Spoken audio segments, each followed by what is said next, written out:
한덕의 덕분에 돈 벌어볼 수 있는 시간, 오늘도 두 가지 새로운 종목 준비되어 있습니다. 네. 공개하기 전에 지난 5월 31일에 소개해드렸던 BH, 30일인가 바로 전날이네요. 네. BH인데요. 매수한 이후로 3% 수익이 났고요. 네. 다시 한번 리뷰해 볼게요. 네. 바로 어제 이제 좀 올라오고 나서 매수를 말씀드렸었는데 네. 오늘 또 올라서고 있습니다.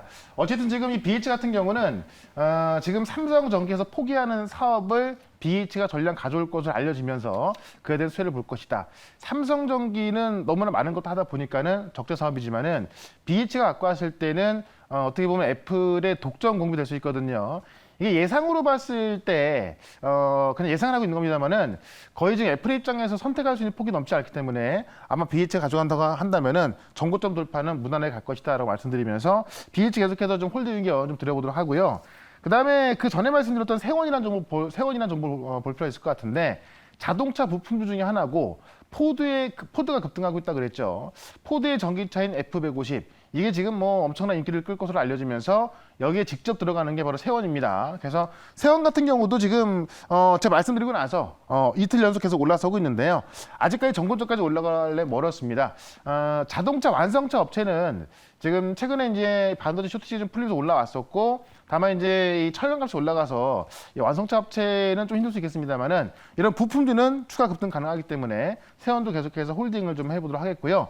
그 전에 말씀드렸던 바로 또 이화 공역을 좀 볼 필요가 있을 것 같은데 조만간 이 1차 국가도로 종합 계획하고요. 그다음에 2차 고속도로 건설 계획이 발표합니다. 이게 지금 이제 도로 분야에서 최상위 법이기 때문에 지금 제가 볼 때는 임박했거든요. 늦어도 6월 중순에 나올 거로 보여지기 때문에 지금 이 이화 공영 같은 경우도 제가 볼 때는 오늘까지는 좀 매수 가담해두자 이렇게 말씀드리면서 오늘도 좋은 종목 두 개 말씀을 드려보도록 하겠습니다. 알겠습니다. 어떤 종목인지 기대가 되는데요. 오늘도 두 가지 종목 준비되어 있고요. 네. 치킨 교환권 이벤트는 두 번째 종목에 열려드리도록 하겠습니다. 그렇죠. 첫 번째 종목 키워드 기대 순위 투자 기간 열어보도록 하죠.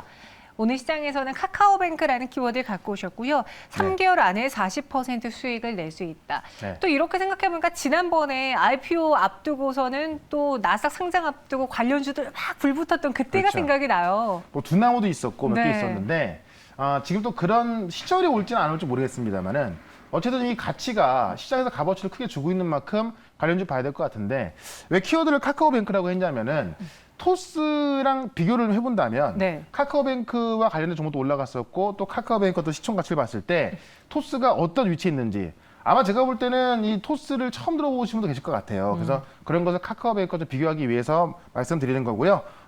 관련주로서 이제 오늘 뭐 좀 길게 보기 위해서 3개월 정도 보는 거고 네. 투자 수익률은 40%까지 보도록 하겠습니다. 최근 들어서 가장 긴 기간을 주신 것 같아요. 3개월이고요.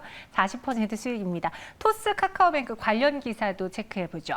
인터넷 은행 불꽃 경쟁 예고. 네. 저도 뭐 카카오뱅크를 쓰다가 최근에 K뱅크 어플을 다운받았고요. 네. 아직 토스는 안 받았는데 많은 분들이 쓰세요. 사실 이용자 수가 1,900만 명이라서 제가 알기로는 카카오뱅크보다 더 많은 이용자가 있습니다. 그래서 제 생각에는 이 토스가 출범했을 때 카카오뱅크를 단숨에 따라잡을 수 있다. 지금 이 중금리 은행에서 이제 어떤 격전지가 될 거로 보여지기 때문에 충분히 가능할 수 있다라는 것을 좀 말씀드려보고 싶은 건데 여기서 말하고 있는 건 뭐냐면은 이런 인터넷 전문 은행들의 실적이 상당히 좋게 나오고 있다는 이야기입니다. 그만큼 시장이 좋아지고 있고 그런 시장에 토스의 출범이 얼마 남지 않았다. 이것을 좀 말씀드리고 싶은 건데 K뱅크의 1분기 실적을 봤더니 적자 폭이 절반 가까이 확 줄었습니다.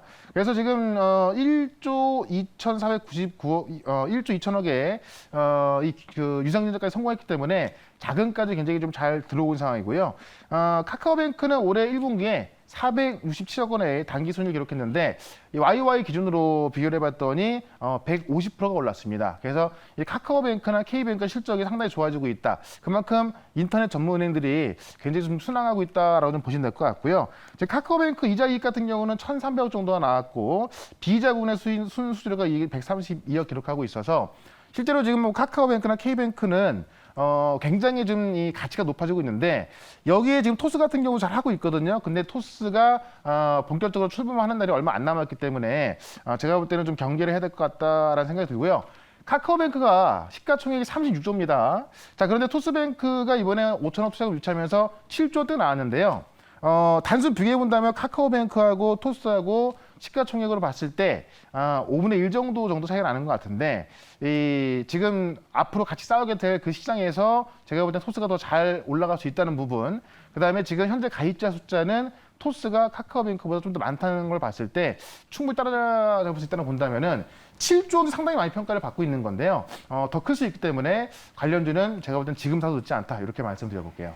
저 어렸을 때는 이제 통장 만들러 은행 가고 네. 통장 만들면은 설 때 용돈 넣고 이렇게 그렇죠. 직접 가서 했던 그 기억이 나는데 정통에 넣고. 네. 근데 이제는 너무나 편리해졌습니다. 네. 그래서 카카오뱅크 그리고 토스뱅크의 이용자들도 많아지고 있고 그를 통해서 또 우리가 수익을 볼 수 있는 종목 어떤 게 있을까요? 일단은 많은 종목들이 있는데 지금 이제 어떤 그 지분 비중에서 가장 노출이 큰 종목을 말씀드려 보도록 할게요. 네. 하나투자증권입니다. 제가 하나투자증권 같은 경우는 예전에 두나무 지분가치로 또 말씀드린 적이 있었고 맞아요. 그러고 나서 100%가 넘게 올라갔었거든요. 두나무 지분가치가 6천억 정도인데 지금 하나투자증권이 갖고 있는 토스의 지분가치가 약 7천억 정도가 될 거로 보여집니다. 지금 일단 두나무 지분가치 같은 경우는 이 코인베이스, 미국의 이제 가상화폐 거래소 1등이죠. 코인베이스가 거의 100조 원대 상장했었고요. 지금 거래되고 있는 게 54조 정도 되거든요. 지금 두나무 같은 경우는 지금 이제 업비트의 상장 가치를 약 10조 원 정도 보고 있는 건데 10조 원을 쳤을 때 지금 하나투자증권이 갖고 있는 두나무의 지분 가치는 약 6천억이 좀 넘어갈 거로 보여집니다. 자, 그런데 토스의 지분 가치가 지금 토스의 2대 주주가 지금 하나투자증권인데요. 지분을 10% 갖고 있습니다. 자, 그렇다면 지금 시장의 값어치가 7조 원대라고 한다면은 7조 원대의 10%는 7천억이죠. 그러면 지금 이 7천억 플러스 두나무의 지분 가치 6천억만 본다 하더라도 이 지분 가치만 1조 3천억입니다. 자, 그런데 지금 하나투자증권의 시가총액이 1조 2천억이 안 됩니다.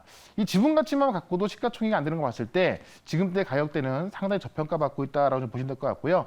제가 증권사들 보면 이 동학개미 열풍으로 뭐 이 브로커리지 수익까지 좋아지고 있기 때문에 펀더멘털 좋아지고 있고 지분 가치가 너무 뛰어나다라는 걸 보면서 차트를 좀 보도록 하겠습니다. 자, 지금 현재 가치는 지분 가치도 반영하지 못하고 있다는 걸 봤을 때 이 자리에서 다시 올라갈 수 있을 거로 보여지고 있는 거고요. 처음에 한번 급등이 나왔을 때가 이 자리에 2배가 넘게 올라가는 건데요. 이게 두나무 지분가치 올라간 거거든요. 두나무 지분가치 6천억 정도. 자, 지금 알려진 게 토스의 지분가치 7천억이 알려졌죠. 그 7천억도 지분가치가 더 클 수가 있습니다. 이런 거 본다면 최소한 정고점까지는 쉽게 올라갈 수 있다. 이렇게 좀 말씀을 드려보면서 1차 목표가 6,000원, 2차 목표가는 6,800원, 손절가는 4,400원으로 대응을 해보도록 하겠습니다. 네, 하나투자증권이 첫 번째 종목이었습니다. 네. 백두환님께서 맞춰주셨는데요. 네. 근데 저희가 안타깝게 그렇죠. 첫 번째는 치킨 이벤트가 없었어요. 좀 쉬웠어요. 네. 두 번째도 백두환님 한번 힘내주시기 바라겠고요. 네. 과연 어떤 분이 정답이 될지 치킨 교환권이 걸려있는 두 번째 종목 키워드 기대순열 투자기간으로 열어보겠습니다. 어떤 키워드가 준비되어 있을까요? 건설과 경업이고요. 네. 그다음에 2주 안에 20% 수익을 내겠다. 이것도 조금 쉬워요. 네. 테마주고 네. 또 경영주라는 게 굉장히 좀 많은 개인 투자자분들 알고 있는 거기 때문에 쉬울 거고요. 여기에 건설로 아마 좁혀 들어간다면은 네. 좀 더 쉬울 것 같습니다. 자, 어쨌든 최근에 경영 관련해서 좀 특이한 포인트가 하나 나와 있기 때문에 좀 말씀을 드리고 싶은 거고 건설 같은 경우는 지금 이제 한창 이 대선 시즌이 들어가고 있고 오늘 같은 경우도 이제 윤석열 전 총장 관련주가 급등하고 있는데 건설 정책은 앞으로 남은 1년 동안 계속해서 강하게 이 드라이버가 걸릴 수밖에 없기 때문에 네. 이와 관련해서요. 기대순위 20%, 투자 기간은 약 2주 동안 보도록 하겠습니다. 건설 경업 딱 두 개 붙여놓으니까요. 지난 몇 년 전에 그 네. GS건설이 20% 급등했을 때 네네. 그때 막 생각이 나네요. 네. 현대건설도 크게 올랐고요. 그러니까 사실 건설주가 경협에 들어가고요. 네. 또 경협주 하나가 건설이기 때문에 뭐 범위가 많이 좁아져 있을 거예요. 알겠습니다. 관련 기사로 왜 건설과 경협을 보고 있는지 한번 알아보도록 할게요. 이번 뉴스는 미사일 지침 종료, 북한의 반응은 아직 북한의 반응은 호의적이진 않은 것 같아요. 굉장히 비난을 했습니다. 네. 이것 때문에 아마 이 제목만 보신 분들은 북한이 비난을 했는데 과연 경협주가 올라갈 수 있을까라고 볼 수가 있을 것 같은데 실제로 비난을 하긴 했습니다만은 높은 수위의 비난이 아니었다 이렇게 좀 보시면 될 것 같습니다. 일단은 지금 이 조선중앙통신의 김명철 국제사안 논평원 명의로 이 미사일 지침 종료 조치는 미국의 호전적인 대북 전투를 말해주고 있다라고 이야기를 한 건데 이게 어떤 그 국가적인 지위 있는 사람의 명의도 아니고요. 쉽게 말하면 평론가가 말을 한 건데 더 중요한 건 뭐냐면은 보통 이런 것들을 비난할 때 뭐 노동신문이라든가 이런 것에 내야 되는 건데요. 실제로 지금 이게 영문으로 내는 겁니다. 자, 북한의 영어 수준이 얼마나 될지 모르겠습니다만은 영문으로 내는 거기 때문에 북한 주민들 같은 경우는 거의 볼 수가 없겠죠. 이런 모습 봤을 때 그냥 어떤 형식적인 비난 이런 걸로 보면 될 것 같고요. 특히나 미사일 지침 같은 경우는 사실 이 멀리 쏘는 거를 제한을 풀어주는 건데 북한하고 상관이 없죠. 오히려 중국하고 상관이 있는 건데 중국 같은 경우도 최근에 보시면은 이 미사일 지침 관련해서가 아니라 대만 갖고 좀 이 눈살을 찌푸린 그런 모습이 있었는데요. 제가 볼 때는 북한이 어떤 중국의 입장에서 그냥 실은 술종 해준 거다. 다만 그런 것들을 어떤 그 공신력 있는 그런 인물들 이름으로 내는 것이 아니라 그냥 평론가 이름으로 나온 것이고 이게 또 영문판으로만 나온 것이기 때문에 북한 내에서도 알지 못한다 이런 걸 본다면은 어쨌든 좀 가만히 있을 수는 없고 좀 비난을 한 거고요. 이렇게 본다면 조만간 대화가 이루어질 수 있다라는 거고 특히나 이제 최근에 보시면은 지난번에 이 바이든 대통령이 또 이 북한의 대화하자는 이야기를 했을 때 어떤 바이든의 대북 정책을 선명하겠다라고 했더니 북한에서 접수했다는 얘기 나왔거든요. 조만간 뭔가 나올 것 같습니다. 어쨌든 이것은 뭐 경협주가 빠질 수 있는 그런 비난이 아니라 그냥 어떤 형식적인 수준이기 때문에 이 경협주를 바라보자라고 말씀드리면서 건설주에 대한 부분은 종목을 통해서 보도록 하겠습니다. 네, 정말 건설과 경협에 해당되는 모든 종목이 다 나온 것 같은데요. 이 중에서 어떤 종목을 눈여겨볼까요? 네, 오늘 제가 말씀드릴 종목은 현대 엘리베이터입니다. 일단 현대 엘리베이터가 뭐 아시겠지만 현정은 회장이 있기 때문에 네. 어떻게 보면 대북 정책의 뭐 최대 수혜주로 보시면 될 것 같아요. 경협 대장주였죠. 네. 네. 특히나 이제 오늘 보면은 이인영 통일부 장관이 오늘 현정은 회장을 좀 만났다고 합니다. 면담을 통해서 금강산 관광이라든가 남북 경협에 대해서 논의한다고 하는데 이게 어쨌든 이인영 통일부 장관이 민간 기업을 만나서 이야기를 한다는 것은 무언가 준비를 하고 있다라는 걸 좀 보시면 될 것 같습니다. 어쨌든 북한 입장까지 나온 상황에서 앞으로 어떻게 보면 좀 대화 가능성이 있는 부분이고 지금 이제 어떤 그 통일부 장관하고 민간 기업들이 만나면서 뭔가 준비하고 있다는 것은 우리가 주식으로 좀 준비를 하겠다라는 거고요. 아까 말씀드렸지만은 또 이 조 바이든 대통령이 이 대북 정책에 대해서 설명하겠다라고 했더니 북한은 뭐 어떤 긍정도 비난도 안 했죠. 잘 접수했다라는 것은 알겠다는 표현이기 때문에 조만간에 무언가 대화가 이어질 것을 보여진다라고 좀 말씀드려보겠고 지금 건설 쪽에서 보면 현대 엘리베이터 같은 경우는 사실 3년 전까지만 하더라도 그냥 테마주로서만 좀 주가 흐름을 보였었는데요. 지금 이번 연도 실적을 보게 되면 매출이 2조 원대에 나올 것으로 보여지고 있고요. 영업이익이 1,600억 이상 나올 것으로 보여집니다. 워낙에 지금 이제 건설 정책하고 같이 들어가다 보니까는 작년 실적도 좋았었고요. 금년의 실적은 더 좋아질 것으로 보여진다. 정부의 주택 공급 확대 정책이 곧바로 지금 현대 엘리베이터의 수혜로 들어갈 수 있기 때문에 정책주에다가 실제로 건설주의 실적이 좋아지고 있기 때문에 펀더멘털까지 같이 좋아지고 있다고 본다고 한다면은 일단은 뭐 경협 테마주의자 건설 정책에 대한 성장성을 보자 이렇게 말씀을 드리면서 차트를 좀 보도록 하겠습니다. 차트 보시면 단기적으로 이쪽만 보시게 되면 좀 많이 올라가 있는 것 같고요.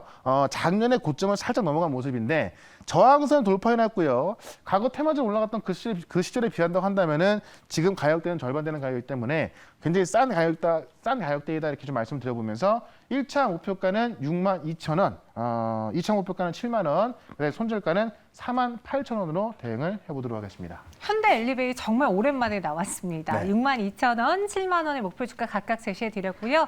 JH방이라고 읽어야 되나요? JH방님께서 네. 당첨되셨습니다. 맞춰주셔서 감사드리고요. 저희 증시 오늘간의 오픈 채팅방에 꼭 들어와 주셔야지 저희가 체킹 교환권 드릴 수 있습니다. 네. 그 외 시장에 대한 이야기는 또 친구 맺으면 들을 수 있죠. 네. 샵 2034로 네. 최현덕이라고 문자 보내주시면 친구가 될 수 있는데 여기 항상 제가 아침에 시황을 올려드리고 있고요. 그날 이슈가 될 수 있는 뉴스까지 다 올려드리고 있습니다. 오셔서 확인하시면 될 것 같고요. 유튜브 통해서도 제가 어제 이 시황에 대해서 말씀드렸으니까는 그것까지 확인하시면 좋을 것 같습니다. 알겠습니다. 유튜브에서도 만날 수 있고요. 샵 2034로 친구도 맺으실 수 있습니다. 저희는 여기서 인사드리도록 할게요. 오늘 말씀 고맙습니다. 네, 고맙습니다. 최현덕과 함께하고 싶다고요? 방법 하나. 인터넷 검색창에 MBN 코드를 입력하고 홈페이지에 들어오셔서 최현덕 무료방송을 클릭하세요. 둘, 휴대폰 문자 받는 사람의 샵 2034를 입력하고 내용에 최현덕이라고 써서 전송해주세요. 접속할 주소를 보내드립니다. 현덕이 덕분에 돈 벌어봅시다.